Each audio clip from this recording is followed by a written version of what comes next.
Bonjour à vous et bienvenue sur l'Espace Proactif. Martin avec vous pour la vidéo de la semaine. Toujours un plaisir de vous retrouver. Merci d'être des nôtres. Écoutez, Bitcoin sonne la charge. On va regarder ensemble quelques informations très pertinentes et aussi les nouvelles, comme d'habitude, qui ont attiré mon attention. Et la connerie de la semaine euh, qui devient une favorite sur notre chaîne, semble-t-il. J'ai reçu quelques messages à ce niveau.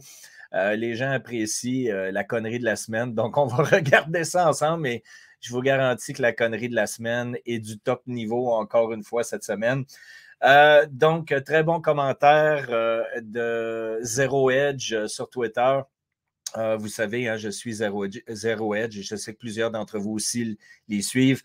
Donc, l'or qui, la semaine dernière, a fermé la semaine à un niveau record historique. On a Bitcoin qui est en train de toucher son record historique aussi du côté, lorsqu'on le compare au dollar américain. Il a officiellement dépassé son record historique face à l'euro. Il a dépassé son record historique face au dollar canadien et on est en train de voir aussi plusieurs autres devises qui se font défoncer lorsqu'on quantifie les actifs en Bitcoin. Maintenant, le commentaire qui est délicieux de la part de Zero Edge aujourd'hui, eh bien, c'est et soyez conscients que la Banque centrale américaine, la Fed, n'a toujours pas coupé ses taux d'intérêt.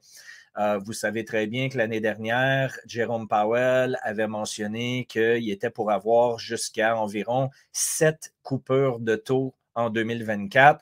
Et là, les marchés du côté de Wall Street ont commencé à discuter en disant peut-être qu'il y en aura seulement 3 au lieu de 7. On a continué de croire au discours, mais là, lorsque nous avons l'or qui est en train de défoncer des records, vous avez l'argent qui suit avec force en arrière et comprenez bien qu'on n'a encore rien vu. Je vous avais promis que lorsque l'or dépassait son sommet historique, nous étions pour avoir une augmentation de la volatilité et de voir maintenant l'or prendre de la force, l'argent prendre de la force.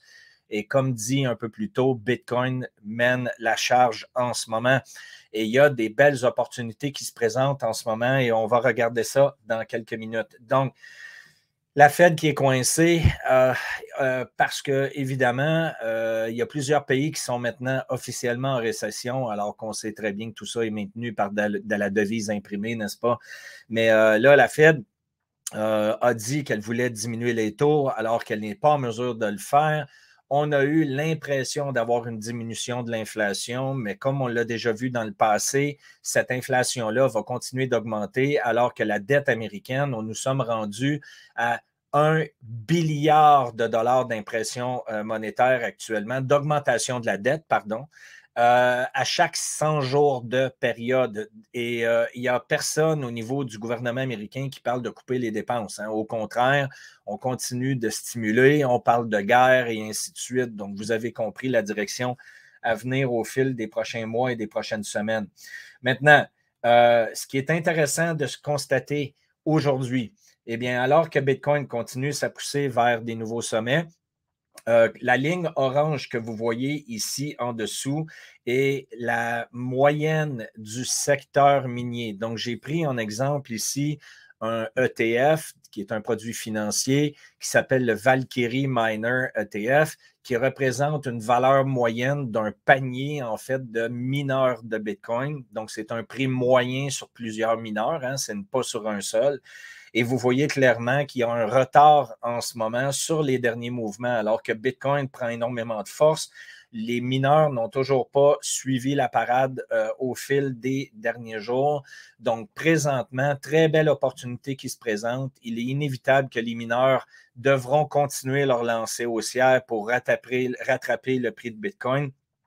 Ça peut bien se produire aussi à l'inverse, n'est-ce pas? Si on a une correction de Bitcoin, à ce moment-là, c'est là où les mineurs peuvent reprendre la force. Donc, à suivre, chose certaine, il y a actuellement, comme dans le cas de l'or et de l'argent, n'est-ce pas? Vous voyez l'analogie, il y a un retard entre le prix de l'actif et le secteur minier, ce qui ouvre la porte pour des opportunités. Et j'en profite pour vous inviter, alors qu'Éric a fait un travail absolument extraordinaire au fil des dernières semaines, à identifier à travers les mineurs qui sont disponibles sur le marché public la meilleure opportunité selon Eric et elle a été offerte dans la dernière lettre proactive que vous pouvez vous procurer pour quelques euros.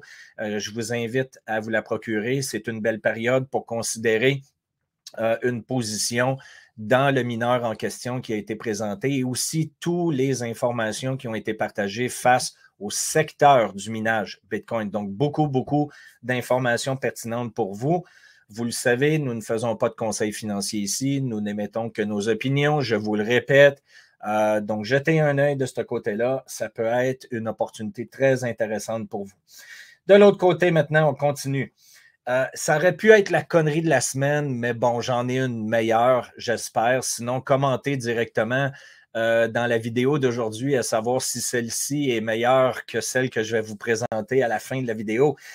Souvenez-vous, lorsque les ETF sur Bitcoin ont été approuvés par la SEC aux États-Unis il y a quelques semaines en arrière, le CEO de Vanguard, qui est Tim Buckley de son nom, est allé dire ouvertement, en fait, qu'il ne désirait pas offrir à sa clientèle un ETF qui lui permettrait directement aux investisseurs à travers le fonds Vanguard de se positionner dans Bitcoin.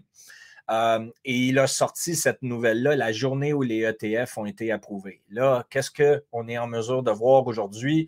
C'est que les ETF sur Bitcoin explosent. Ils ont pris une capitalisation boursière la plus énorme au niveau historique dans un laps de temps très court. Et comme par hasard, nous avons appris cette semaine que le CEO de Vanguard, eh bien, donnait sa démission. Et là, il faut bien comprendre que au-delà du fait qu'il dit avoir démissionné, comprenez bien qu'il y a des gens au niveau du board de direction et les investisseurs ont demandé sa tête tout simplement. Et là, vous verrez potentiellement Vanguard changer tout simplement son fusil d'épaule au fil des prochaines semaines avec un nouveau CEO en place. Donc, de toute beauté, Bitcoin est en train de couper la tête à certains CEO qui ont refusé de suivre la parade et qui ont coûté probablement des milliards de dollars d'investissement à leur clientèle, tout simplement parce que le mec a refusé de se positionner de ce côté-là. N'est-ce pas extraordinaire? Maintenant, autre petite nouvelle qui n'est pas reliée au marché boursier, ben, en fait, tout est relié, mais ce n'est pas l'objectif. Je voulais quand même vous apporter, comme à chaque semaine, au maximum de ma capacité, des bonnes nouvelles rassurantes au-delà de ce que nous voyons au niveau global, au niveau social et ainsi de suite. Donc, actuellement, ce que nous sommes en train de voir en janvier 2024, on voit la baisse de popularité des réseaux de masse aux États-Unis versus l'année dernière dans la même période, c'est-à-dire janvier 2024. Et je considère que c'est une excellente nouvelle. En même temps, soyez assurés que vous allez voir ces gens-là continuer d'attaquer les réseaux, les journalistes indépendants, les réseaux sociaux et autres. Pourquoi? Parce que, évidemment, tout ça est une compétition de parts de marché au niveau publicité. Et là, vous voyez clairement que ces gens-là ont besoin du gouvernement pour être capables de survivre alors que les gens ne les regardent plus. Donc, attendez-vous à ce que X soit attaqué et autres, tout à fait normal dans ce que nous voyons comme contexte en ce moment. Maintenant, autre connerie de la semaine, mais bon, j'en aurais eu plusieurs lorsqu'on couvre tous les conneries en fait que les États font. Il y a quelques années en arrière, mes patriotes québécois vont bien se reconnaître dans la nouvelle d'aujourd'hui. Le gouvernement du Québec avait fait le choix il y a quelques années en arrière, pendant la période de COVID, si ma mémoire est bonne, ou peut-être un peu avant. Le gouvernement a eu la merveilleuse idée de vouloir compétitionner Amazon, imaginez-vous, avec un panier bleu qui était en fait une offre de service sur Internet pour promouvoir les produits québécois. Et ben, c'était déjà d'entrée de jeu, on rigolait parce qu'on savait très bien que, et de un, les gens qui étaient à la tête ou qui étaient impliqués dans le développement de ce produit-là étaient, bon, la conjointe d'un des ministres qui est au parti du pouvoir en ce moment avec la CAQ. Et bon, vous comprenez encore une fois comment tout ça, les manivelles fonctionnent à l'intérieur des différents États et que l'argent est dépensé. Eh bien là, on se rend compte que tout ça, ça perd de l'argent. On décide de fermer les portes. Et pour fermer les portes, on a une autre facture de probablement une dizaine ou une quinzaine de millions de dollars qui va suivre pour compenser les pertes et la fermeture du site et payer les gens qui n'ont pas été payés et tout ce qui va avec. Donc, méga flop, encore une fois, du côté étatique. Ici, on parle du côté de la province de Québec. Et ce n'est pas différent de ce qu'on a déjà discuté depuis plusieurs années. Souvenez-vous, un autre exemple dans le cas de Bombardier, qui a développé la dernière génération d'avions au niveau technologie avec la série C à l'époque, qui a été vendue pour quelques arachides, en fait, tout simplement à Airbus, et qu'à partir du moment où toute la technologie a été faite, que le gouvernement provincial a investi des millions et des millions de dollars pour subventionner le projet avec les taxes, bien entendu, des Québécois, eh bien, tout ça a été vendu à Airbus. Les opérations d'assemblage qui étaient à Mirabel au Québec ont été envoyées du côté du Mexique. Donc, au bout du compte, les Québécois qui se sont fait flouer encore une fois, rien de nouveau. Eh bien, quand on parle encore une fois de fonds de pension actuellement qui investissent dans des projets qui ne tiennent absolument pas la route et qui étaient en grande partie prévisibles, eh bien, une autre catastrophe ici du côté du bas de laine des Québécois, alors que la compagnie Taiga Motors, un titre, une société qui fabrique des motomarines électriques et des motoneiges électriques. Vous le savez, c'était la grosse tendance il y a environ 18 mois en arrière. Et aujourd'hui, on se rend compte que tout ça ne tient pas la route non plus. Puis écoutez, je suis un motoneigiste. J'ai fait beaucoup de motoneige lorsque j'étais au Québec. Lorsque vous vivez au Québec, vous faites la motoneige l'hiver, vous avez à couvrir d'énormes distances pour avoir accès à des pleins d'essence. Il n'est pas rare de faire des portions d'environ 150-200 km pour pouvoir, évidemment, vous ressourcer lorsque vous promenez d'un endroit à l'autre. Et là, on parle de motoneige qui avait de la difficulté à avoir des capacités de 100 km de distance et essayez ensuite de recharger votre motoneige directement entre les accès de sentier. Vous comprenez que tout ça était complètement débile. Et on est en train de voir le titre complètement se faire défoncer la gueule dans le marché parce que ça ne fonctionne pas et les compagnies continuent de s'endetter. Même chose du côté de Lion Électrique, donc une compagnie québécoise dont le gouvernement a fortement investi avec le bas de laine des Québécois aussi. Et pour fabriquer des autobus scolaires et des camions de transport complètement électriques. Et là, ben, c'est la catastrophe. Encore une fois, des millions de perdus dans des sociétés qui ne tiennent pas la route et ces décisions-là qui ont été prises encore une fois par les différents gouvernements, particulièrement du côté du gouvernement du Québec. Autre belle, super belle nouvelle cette semaine, imaginez-vous, le plus grand fonds de pension canadien, qu'on appelle le CPP, qui était fortement exposé dans le secteur immobilier commercial, a vendu un bureau qui avait une valeur de multimillions de dollars, eh bien, a vendu tout simplement son actif 1 dollar à des partenaires. Pourquoi? Parce que la dette accumulée pour rembourser, évidemment, l'hypothèque sur l'édifice est tellement insoutenable versus la quantité de revenus qui sont générés en ce moment, parce que vous avez compris qu'il y a beaucoup de ces édifices-là qui sont vides. Eh bien, la perte est tellement énorme que CPP a tout simplement préféré donner à un autre partenaire de gestion, en fait, pour une valeur significative de 1 dollar. Imaginez-vous la perte, encore une fois, pour les investisseurs canadiens. Et ça vous donne encore une fois une très belle idée de ce qui se produit au niveau du secteur de l'immobilier commercial. Et la crise n'est toujours pas réglée. Vous allez entendre parler de banques régionales qui vont subir les conséquences et qui subissent déjà d'ailleurs les conséquences de tout ce qu'on est en train de voir de ce côté-là. Donc, ce n'est que la pointe de l'iceberg. La Fed devra réagir.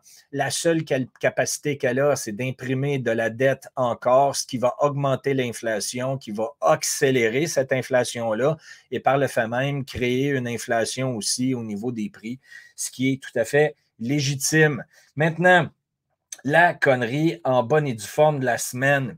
Eh bien, vous avez eu le CEO de la compagnie qui fabrique des céréales, Kellogg, aux États-Unis, probablement que Kellogg est omniprésent aussi du côté de l'Europe, j'imagine. C'est quand même une compagnie importante. Eh bien, qui est allé dire ouvertement aux gens qui sont pauvres, donc les gens qui ont de la difficulté à joindre les deux bouts en ce moment, parce qu'il y a une forte augmentation des prix à l'épicerie, ben, que la solution, en fait, était de manger des céréales pour le dîner, pour le souper, hein, dépendant où vous demeurez, pour pouvoir sauver de l'argent, sauver des dollars. Donc, le mec est allé dire à voix haute, en fait, ben, si vous êtes pauvre, bouffez des céréales pour souper, ça va vous permettre d'économiser des fonds. N'est-ce pas? Ah, ces gens-là sont complètement déconnectés de la réalité. Et bien, écoutez, tout ça pour compléter aujourd'hui la vidéo de la semaine en vous disant, si vous êtes positionné sur Bitcoin, si vous avez été patient depuis plusieurs années en tant que propriétaire d'argent physique, en tant que d'or physique, et que vous avez été patient, vous avez bien diversifié vos actifs au niveau de valeur refuge pour la crise à venir, eh bien, aujourd'hui, je ne crois pas que vous soyez en position, vous avez un besoin de manger des céréales. C'est une excellente nouvelle et vous allez pouvoir, alors qu'une grande majorité de gens devront manger des céréales, eh bien, vous serez en mesure potentiellement de vous permettre un bon filet mignon. Je vous le souhaite avec une bonne bouteille de Bordeaux ou de Bourgogne ou qu'importe la région que vous préférez. Sur ce, je vous souhaite un très beau week-end. Une très belle semaine à venir. Je prends la route du côté du Yukon pour aller visiter des partenaires autochtones dans le cadre de notre projet Carbonétique et je vous reviendrai avec une vidéo lorsque je serai de retour à mon bureau. Amusez-vous bien, bonne semaine et on se reparle bientôt. Bye bye.